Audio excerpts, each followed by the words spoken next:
place where the military could have a role in this as well. In fact, speaking of the military, uh, in Indo-PACOM, the Pacific Command, they understand finally the importance of the middle of the Pacific. For many years, they didn't pay any attention at all to it. The interest was all on the edges: Japan, Philippines, Taiwan. Not so much the middle. That was, in fact, like one of these old maps you would see in medieval days where you'd go out a little in the ocean and you had waterfalls where the world ended, or the dragons, sea dragons, where that's kind of how they looked at it. But they're paying attention now, and they are trying to be active in the region, even having some small teams here and there. There's talk of getting the civic action teams going again. And also, just before I forget, Peace Corps just might come back to Solomon Islands. It's wanted there. People want it. Be very popular, and that, I think, if that happens, that's be a very good achievement by some people who deserve some credit for it in U.S. government. But back to the military. Yes, the military is doing more things, but what I would suggest is that it's only one part of a larger political warfare effort, and you could have the U.S. Navy sailing around all over the place doing port calls. You could have the Air Force flying and doing some exercises here and there, and you could still lose because you're not paying attention to the political, the economic, the propaganda part of the fight. And propaganda, I use that in the original good meaning of the word, the Jesuit meaning, which is to explain yourself. It can be telling lies, but good propaganda is telling the truth.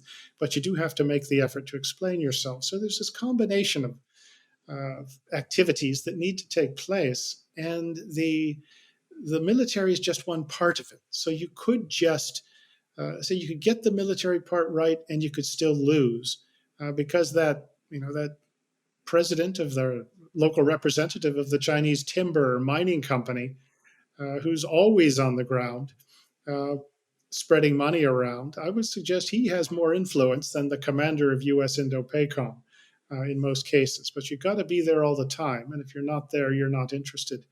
But the military is an important part of it. But we tend to see that they can do more than they really can. One example of how the Prime Minister of Solomon Islands has sort of played the Americans pretty well he's just going to, as I said, he postponed the elections. He's going to hold the Pacific Games, and the Americans have I think they kind of begged to be able to send the hospital ship USS Mercy to be in Solomons when the games are held. So here it looks like, the guy postponed the elections. He's holding these games, and he got the Americans to come. The Americans were desperate to come. We think of it as a success, but others will look at it as a sort of as a successful move by a potential dictator to get something out of the Americans. Well, at the same time, the Chinese are giving him some stadiums and other things, and he's buying off people right and left. So that's one thing that's coming, but it's an example that the military only gets you so far. That last anecdote about the ship reminds me, Grant. I think we've talked before, either with you or maybe Cleo, about the idea that the Americans and the Australians seem to think that they treat it like Sugawari is the only game in town. Like the only way they can get in and have some influence is to also support the dictator that the CCP is already supporting. That's exactly it. You hear it all the time. Is that, well?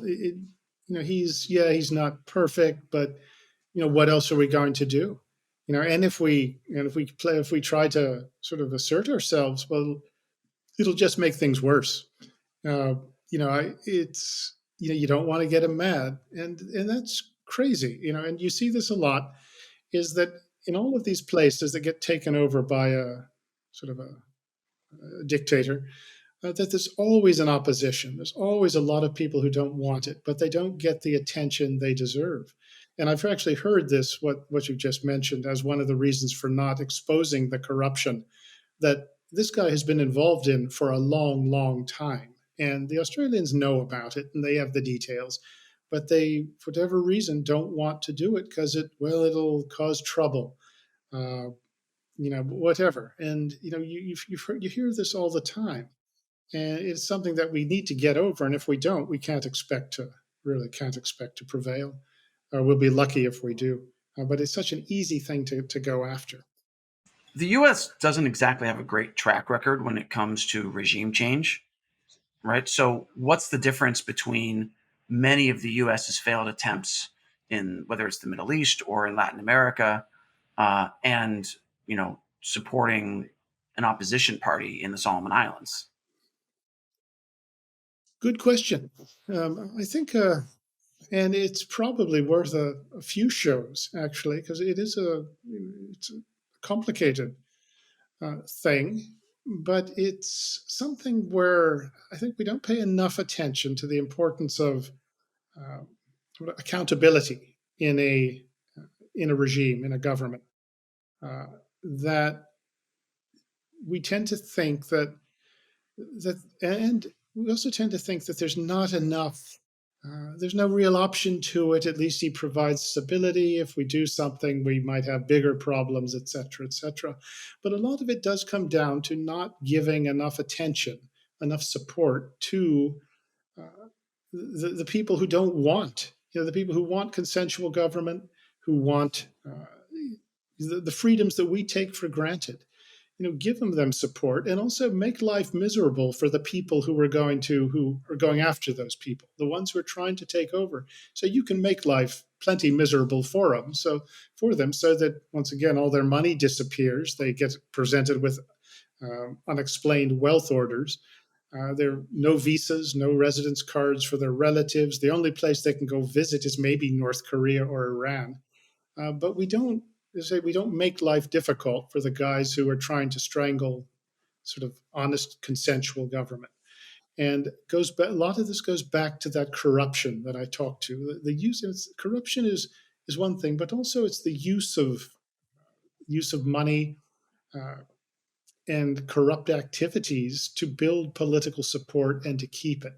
If that doesn't get exposed, then the people who want an honestly run place, they have a very difficult time. And this is where we could do so much good, and we don't really do anything.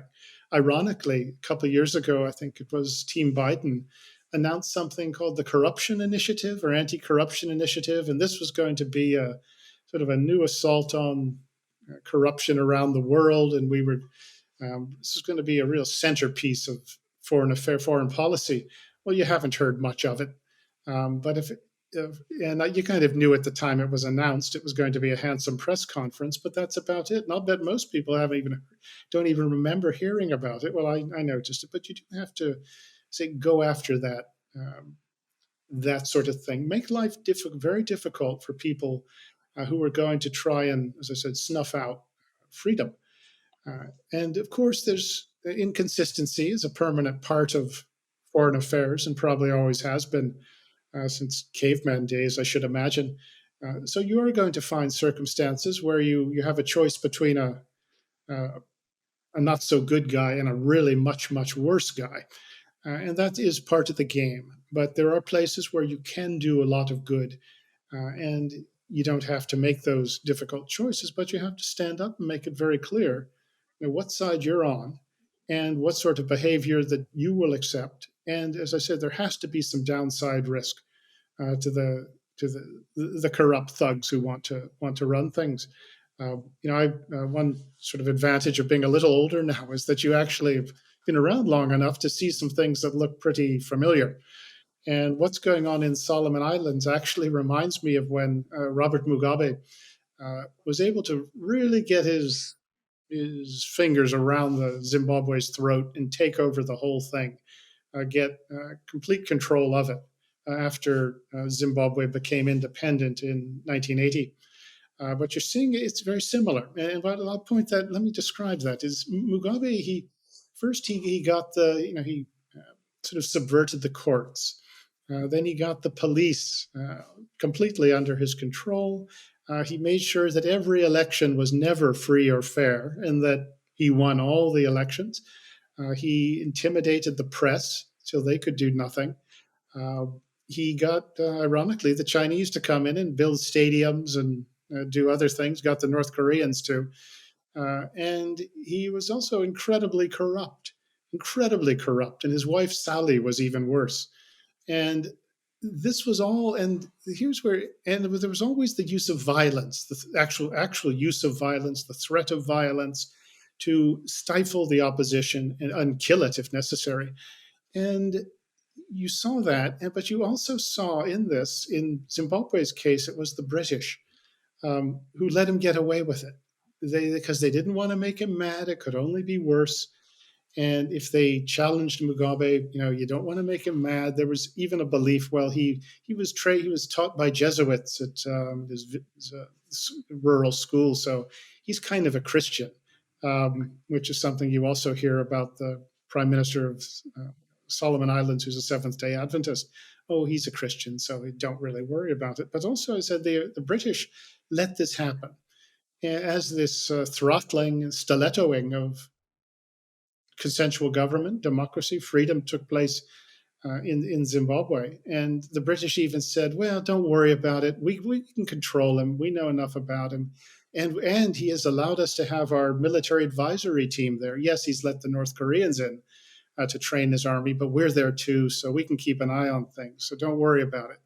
And the Americans kind of let it go as well. And then by the time they finally, after about 20 years, even though it should have taken about 20 minutes to know what Mugabe was up to, the Americans and the British finally put some sanctions on. By that point, Mugabe was totally in bed with the Chinese, and they supported him until really his last days when they replaced him with another guy, because he had sort of outlived his any usefulness for them, and even the long-suffering people of Zimbabwe just couldn't handle him anymore. So the Chinese just replaced him with somebody else. Now, Right. I mean, to his credit, though, Mugabe did make all of his citizens billionaires. well, he did. I in fact I think I still have an account in the post office savings bank down there, which may be worth $10 trillion by now. 10 trillion Zimbabwe dollars. That's correct. That's the Yes. problem. And that's worth how much now? Okay, so here's my last, but now and Mugabe did have an advantage that Sogavare didn't have, is that Mugabe basically had an army, and he had a guerrilla force, which was as well that he used. So that's a little different. But Sogavare, the Prime Minister of Solomon Islands, has recently asked to have an army, and I gather the Australians are thinking of helping him out on that. Amazingly enough. Because if they don't help him out, of course, the Chinese are going to help him out. So, of course, the Australians should help him get an army.